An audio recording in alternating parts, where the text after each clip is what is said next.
नमस्कार दोस्तों, मेरा नाम आशा है और मैं देहरादून के एक छोटे सी जगह पे रहती हूँ जिसको हम काठ बंगला के नाम से या फिर तल्ला नागल के नाम से भी जानते हैं। ज़्यादा कुछ मैं कहूँगी नहीं, बट हाँ, आपको एक चीज़ कहना चाहूँगी कि ज़िंदगी में छोटी छोटी बातों को सीखने के लिए आपको हमेशा एक चीज़ का ध्यान रखना है। जैसे कि इन दिनों मैं एक बुक के बारे में आपको बताना चाहूँगी। थोड़ा सा होल्ड करेंगे और मैं आपको बताती हूँ कि क्या वो बुक है।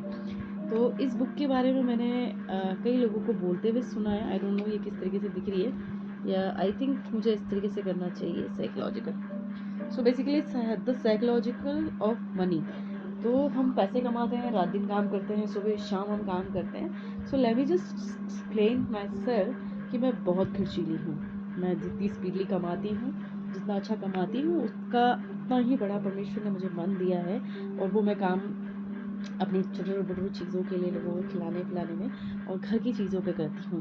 तो ये बुक हमें बताती है कि फिनेंशियली फ्रीडम कैसे आता है जब आप कुछ छोटी छोटी चीज़ें सीखते हैं और आप एक बड़ा चीज़ कर सकते हैं। छोटे छोटे चेंजेस से एक बहुत बड़ी चीज़ अचीव की जा सकती है अगर आप विश्वास करते हैं इन चीज़ों पे और आपने कभी किसी चीज़ में ये काम किया भी होगा।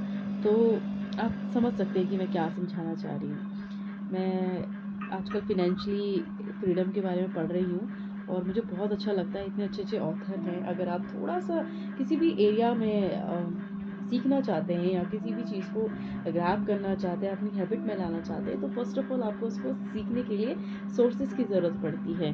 हमें अच्छे कंटेंट की ज़रूरत होती है, अच्छे लोगों की ज़रूरत होती है। सक्सेस लोगों को हम सुनना पसंद करते हैं क्योंकि उन्होंने बहुत कम समय पे काफ़ी कुछ अचीव किया होता है।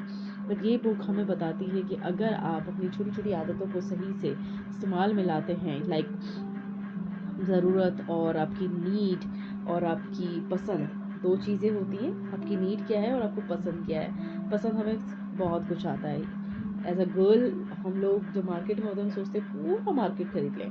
पर आपको मैं एक चीज़ बताऊंगी, पैसा आप बहुत मेहनत से कमाते हैं, तो आप अपने पैसे को कैसे बचाते हैं और हमेशा जो बचत की जाती है वो मैं अपना बता रही हूँ। जब भी मेरी सैलरी आती थी तो वो लास्ट में जो अमाउंट बचता था उसको मैं बचाती थी। बट मैंने इस बुक के थ्रू सीखा कि आपका जब भी सैलरी आता है, या मैंने कई ऑथर्स को बोलते हुए सुना है कि जब भी पैसा आता है तो उसका फर्स्ट पोर्शन आपको निकाल के अलग करना है, वो आपकी सेविंग है, और उसके बाद जो बची कुछ चीज़ें हैं वो आपको करनी है। तो ये एक छोटा सा ब्लॉग है और छोटी सी चीज़ मैंने आपको शेयर की। मुझे पता है मेरी बहुत ज़्यादा पब्लिक नहीं है, मुझे कई लोग देखते हैं, मैं उनका थैंक यू बोलना चाहती हूँ। प्लीज़ अगर आपको मेरी बात से आप लोग सहमत हैं तो प्लीज़ मुझे फॉलो करें, सब्सक्राइब करें।